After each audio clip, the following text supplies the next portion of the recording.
buy gems in Brawl Star with Paysafecard on iPhone. Hello everyone, welcome back to the channel, and in this video I'm going to show you how you will be able to buy gems in your Brawl Star account with Paysafecard on your iPhone. So first of all, just open your Brawl Star account, and after that just log into your Brawl Star account using your Supercell ID.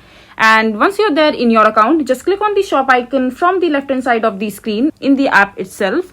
And over here you will be able to see ball passes, lilies and other things that you can buy in your Brawl Star account. Since you want to buy gems using your Paysafecard, just simply select off the pack of the gem that you would like to purchase. For example, there are so many different packs available. Some of them has 30, 80, 170, and the maximum limit of getting gems pack is 2000. So for example, you want to buy any of the pack, just select the one that you would want to buy. For example, I want to buy the second one.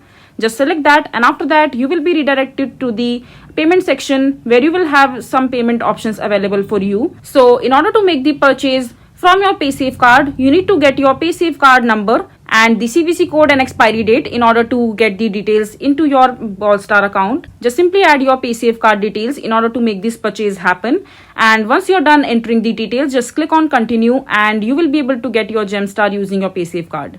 So this is basically how you will be able to buy gems in your Brawl Star with your Paysafecard on your iPhone. I hope you find this video to be helpful. So that is it for this video. If you find this video to be helpful, make sure to hit that like button and don't forget to subscribe to our channel for more such informative videos, and I'll see you the next time.